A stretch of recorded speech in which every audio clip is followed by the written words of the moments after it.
Charity Ngilu's inclusion in the cabinet lineup, unveiled by the president and his deputy, triggered varied reactions, and her presence before the vetting committee was the highlight of day 2 of the vetting exercise. Her alleged involvement in a multi-billion shilling scam during her stint at the Water Ministry dominated.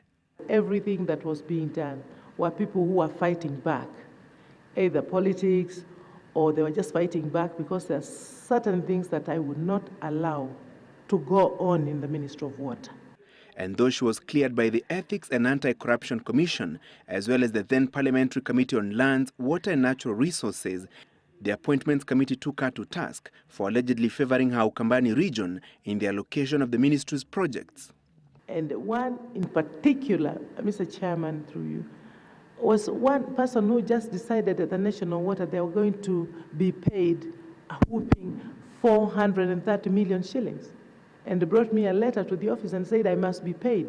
I've always been paid. Before you were here, I was paid. I said, now that I'm here, you are not going to be paid. And he said, I will be paid when you are not here. Land remains an emotive issue in the country, and the vetting panel took her to task on how she would address historical land injustices, issue title deeds to rightful landowners, and deal with land grabbers. Her ability to restore sanity at the Lands Ministry, deemed the most corrupt ministry, was also questioned. I do see some of the problems as man or woman made, in the sense that where we should have adjudicated, given title deeds, ensured that people know where the land is, what land is being used for, it has never been done. For 50 years. You have been a passionate politician, an aggressive politician, a politician who is well known in this country.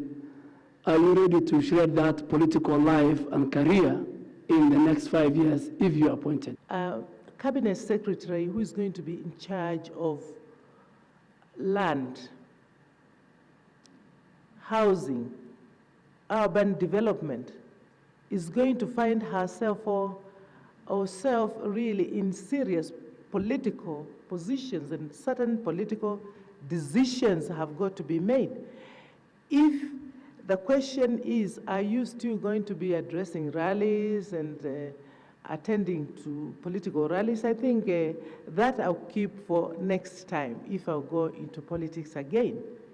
The cabinet nominee for the Information, Communication and Technology docket, Dr. Fred Matiang'i, was also vetted by the appointments team.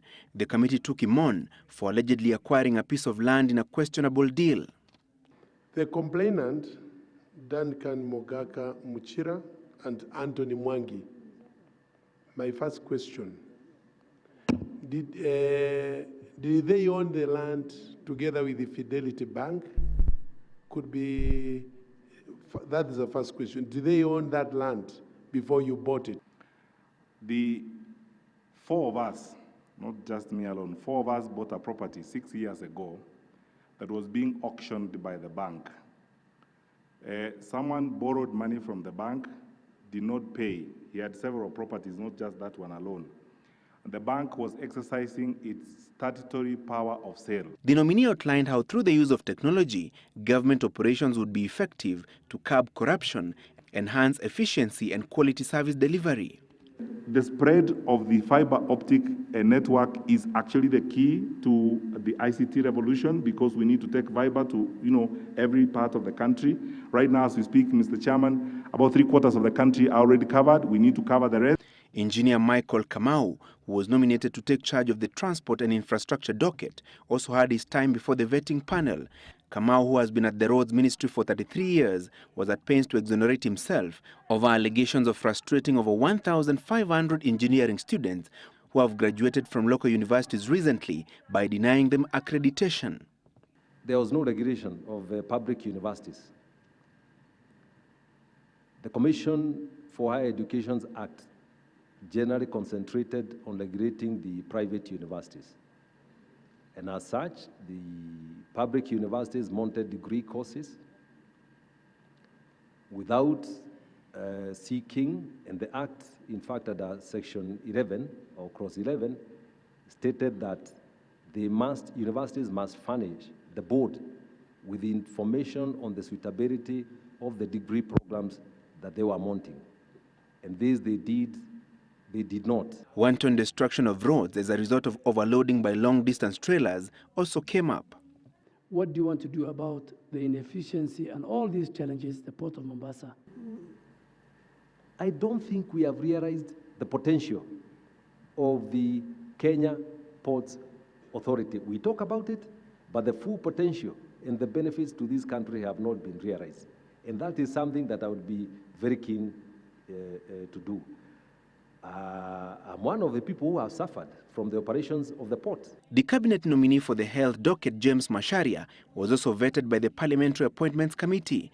Macharia, a career banker, faced opposition from the Kenya Medical Association as soon as he was nominated. The committee challenged him to explain why he thought he was the best man for the Afya House job.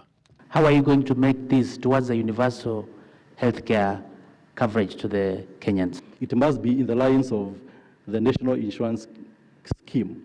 We need to review, overhaul NHIF, because currently it's a bureaucracy which, as we all know, is riddled with problems. Professor Judi Wakhungu, who if cleared by the National Assembly will head the Environment, Water and Natural Resources docket, was also vetted. She outlined her vision in the restoration and management of water towers, availing water to all Kenyans, as well as protection of the country's natural resources.